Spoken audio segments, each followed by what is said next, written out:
శ్రీకృష్ణుడికి 16,000 మంది భార్యలు ఉన్నారనే కథ వెనుక ఉన్న అసలు కారణం ప్రాపంచికమైనది కాదు. అది ధర్మస్థాపన కోసం మరియు బాధితులకు అండగా నిలవడం కోసం జరిగిన ఒక గొప్ప సామాజిక పరిణామం. ఈ కథ ద్వాపరయుగంలో నరకాసురుడనే రాక్షసుడి వధతో ముడిపడి ఉంది.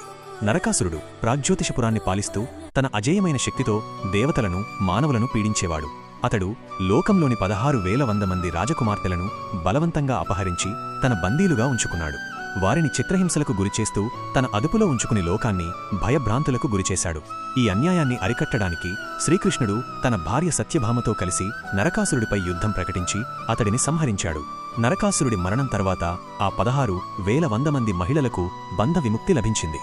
అయితే ఆ కాలంలోని కఠినమైన సామాజిక పరిస్థితుల వల్ల పరాయి వ్యక్తి చెరలో ఉన్న మహిళలను వారి కుటుంబాలు లేదా సమాజం తిరిగి స్వీకరించడానికి సిద్ధంగా లేవు. తమకు దిక్కులేదని, సమాజం తమను హీనంగా చూస్తుందని, ఆత్మహత్యే తమకు శరణ్యమని ఆ రాకుమార్తెలు కృష్ణుడి ముందు వాపోయారు.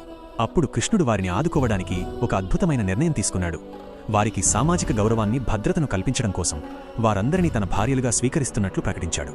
దీనివల్ల వారందరికీ కృష్ణపత్నులు అనే హోదా లభించి సమాజంలో గౌరవప్రదమైన స్థానం దక్కింది. ఇది శారీరక సంబంధం కంటే ఆపదలో ఉన్నవారికి అభయం ఇవ్వడం కోసం కృష్ణుడు చేసిన ఒక గొప్ప త్యాగంగా పురాణాలు చెబుతున్నాయి. ఆధ్యాత్మికంగా చూస్తే ఆ 16,000 మంది భార్యలు పూర్వజన్మలో పరమాత్మను పొందేందుకు తపస్సు చేసిన మహర్షులని, వారి కోరిక మేరకే కృష్ణుడు వారికి ఆశ్రయమిచ్చాడని భాగవతం వివరిస్తుంది. అందుకే శ్రీకృష్ణుడికి ఉన్న 8 మంది ప్రధాన భార్యలైన అష్టమహిషులు వేరు. ధర్మరక్షణ కోసం ఆయన ఆశ్రయం కల్పించిన ఈ 16,100 మంది మహిళలు వేరు. ఈ కథ కృష్ణుడి యొక్క కరుణను మరియు స్త్రీల పట్ల ఆయనకు ఉన్న గౌరవాన్ని చాటి చెబుతుంది.